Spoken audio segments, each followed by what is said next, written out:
Complaint भी करती होगी, परमेश्वर को ताने भी मारती होगी, कुछ नहीं हुआ। एक दिन हन्ना ने फैसला कर लिया। पहला शमूएल 1 उसकी 9 से 20 आयत में लिखा है कि हन्ना एक दिन परमेश्वर के घर में गई और वहां प्रार्थना करने लगी। और प्रार्थना कैसी की? दिल से, टूटे हुए मन के साथ, क्योंकि वचन कहता है वो टूटे और पिसे हुए दिल को कभी तुच्छ नहीं जानता।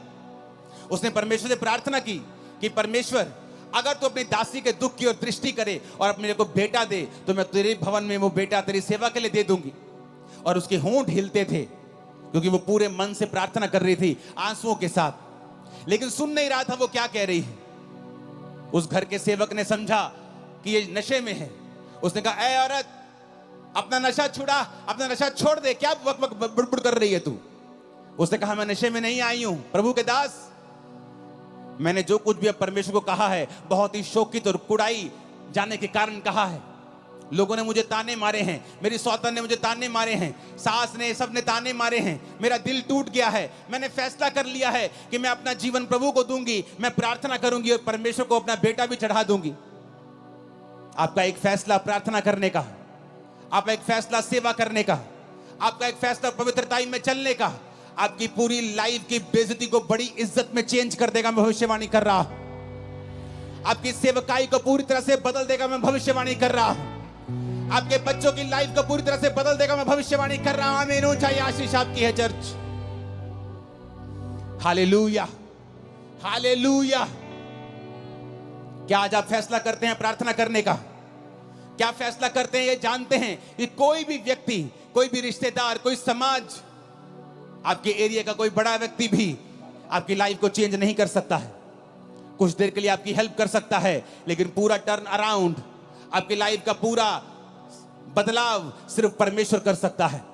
और वो तो आपको कहता है, ये दुनिया के थके हारे और बोझ नीचे दबे लोगों, मेरे पास आओ, मैं तुम्हें विश्राम दूंगा। मुझसे सीखो, मैं मन में दीन हूं, नम्र हूं। अपना जुआ मुझे दे दो। तुम्हारा जुआ भारी है, तुम्हारा बोझ भारी है, तुम्हारी बीमारियों का बोझ तुम नहीं उठा पाओगे, डिप्रेशन का बोझ तुम नहीं उठा पाओगे। मेरा बोझ ले लो। उसका बोझ क्या है? प्रार्थना करना उसका बोझ है, रूहों को बचाना उसका बोझ है, परमेश्वर के वचन के अनुसार चलना उसका बोझ है। उसने कहा, तुम मेरे अनुसार चलो तो तुम अपने मन में विश्राम पाओगे। वो विश्राम जो बड़े बड़े खरबपतियों को दिल में नहीं है। सब कुछ होते हुए इसलिए वो सुसाइड कर लेते हैं। बड़े बड़े मिलियन फॉलोअर्स वाले, 20-20 मिलियन फॉलोअर्स वाले सुसाइड कर लेते हैं, क्योंकि उनके मन में विश्राम नहीं है। और जीसस ने कहा, हे दुनिया के थके हारे और बोझ नीचे दबे लोगों, मेरे पास आओ, मैं तुम्हारा धर्म बदलूंगा। ये लिखा नहीं, उसने कहा मैं तुम्हें विश्राम दूंगा। वो विश्राम जो दुनिया तुम्हें नहीं दे सकी, इंस्टाग्राम और फेसबुक नहीं दे सके, वो विश्राम जो सोशल मीडिया तुम्हें नहीं दे सका, तुम्हारा घराना नहीं दे सका, मैं तुम्हें वो विश्राम दूंगा। मेरे पास आओ, मैं तुम्हें विश्राम दूंगा। मुझसे सीखो, मैं नम्र और दीन हूं। अपना बोझ, अपना क्रूस मुझे दे दो और मेरा क्रूस उठा लो, क्योंकि उसका क्रूस हल्का है, उसका बोझ हल्का है। आज अगर बदलाव लाना है तो कलीसिया को प्रार्थना करनी होगी, उसको रोज परमेश्वर की प्रेजेंस में जाना होगा और घंटों परमेश्वर की हुजूरी में बिताने होंगे। देखना फिर क्या होता है। आज बहुत से कम विश्वासी ऐसे हैं जो बेदारी के लिए प्रार्थना कर रहे हैं। बहुत से कम विश्वासी हैं, आप में से बहुत से कम ऐसे होंगे जिसने इस एरिया की बेदारी के लिए प्रार्थना की है।